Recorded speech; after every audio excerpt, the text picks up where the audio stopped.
Assalamualaikum warahmatullahi wabarakatuh. Apa kabar sahabat? Mudah-mudahan dalam keadaan sehat dan senantiasa dalam lindungan Allah Subhanahu wa taala. Sahabat, tidak terasa kita sudah di akhir Ramadan.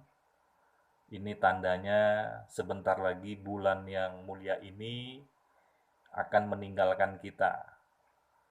Sahabat, kalau kita beribadah karena Ramadan, Ramadan akan meninggalkan kita.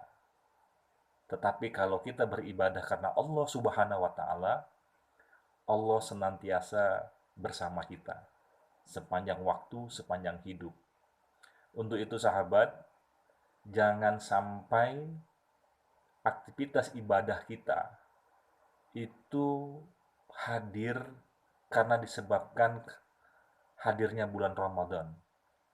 Karena Ramadan akan meninggalkan kita dan kita belum tentu akan bertemu lagi di tahun yang akan datang. Maka dari itu sahabat, satu hal yang harus kita lakukan agar kita kemudian bukan menjadi hamba Ramadan, tetapi harus menjadi hamba Allah, maka ditandai dengan kita senantiasa menjadikan aktivitas hidup kita, ibadah kita, itu hanya karena Allah Subhanahu wa Ta'ala. Inna solati wa nusuki wa mayahya wa mamati lillahi rabbil alamin. Sahabat, kita seringkali melihat suatu fenomena di mana ketika bulan Ramadan usai, maka usai jugalah kegiatan-kegiatan ibadah di masjid-masjid, di musola-musola. Tiba-tiba kita melihat orang yang selama ini ramai sholat subuh secara berjamaah, kini tinggal setengah shaf. Selama ini orang begitu bersemangat, berinfak, bersedekah, berlomba-lomba, di luar Ramadan menjadi sepi. Selama ini kita begitu bersemangat mendengarkan tausiah Ramadan, mendengarkan ceramah dari ustadz. Di Ramadan itu tidak lagi kita mau lakukan. Nah, orang-orang yang seperti ini saya menyebutnya sebagai hambanya Ramadan, bukan hambanya Allah.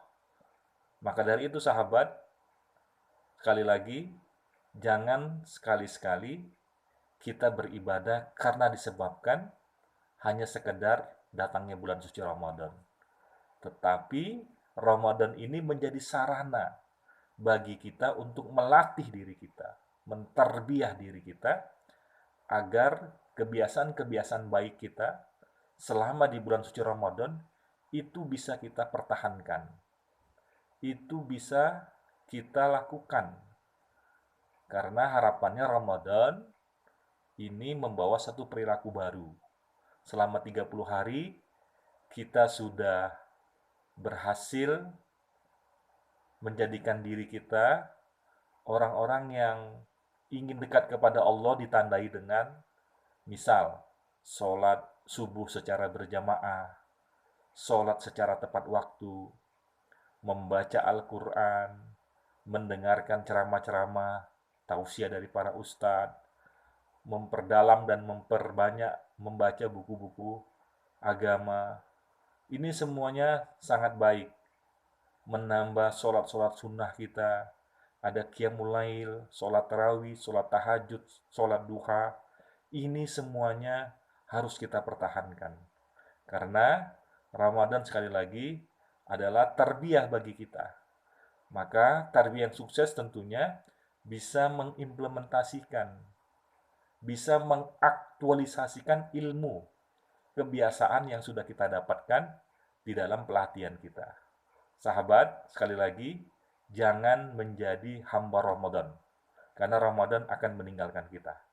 Jadilah hamba Allah Subhanahu wa Ta'ala, karena Allah bersama kita sepanjang waktu, sepanjang hidup, yang ini kemudian sejalan dengan Al-Quran di surat Al-Hasyr ayat 18 yang Allah berfirman, Bismillahirrahmanirrahim, Ya ayyuhallazina amanu taqullah wal tanjur nafsun ma qaddamat ligots Wattaqullah innallaha khabirum bima ta'malun.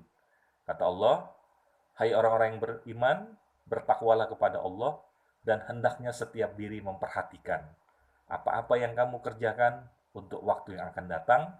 Bertakwalah kepada Allah, sesungguhnya Allah Maha teliti terhadap apa yang kamu kerjakan.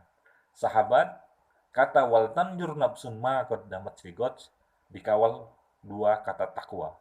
Artinya, karena Ramadan targetnya takwa, maka aktivitas ketakwaan itu ya, salah satunya adalah memperhatikan aktivitas kita 24 jam selama satu hari itu betul-betul baik tidaknya itu kita ketahui, baik tidaknya itu kita pelajari, apabila baik kita jalankan, apabila tidak baik kita tinggalkan. Karena kita berorientasi kepada waktu yang akan datang. Apa waktu yang akan datang? Adalah kematian. Maka orang-orang yang beruntung adalah yang insya Allah dia mendapatkan kemudahan, mendapatkan kelapangan, dan mendapatkan tempat terbaik di sisi Allah ketika dia menghadapi kematian. Ramadan sekali lagi menjadi sarana untuk membuat kita bertakwa. Maka kata kuncinya adalah aktivitas kebaikan selama di bulan Ramadan jangan kita tinggalkan, tapi dia harus menjadi kebiasaan kita sepanjang tahun. Demikian, terima kasih, mudah-mudahan bermanfaat. Billahi taufiq walhidayah. Wassalamualaikum warahmatullahi wabarakatuh.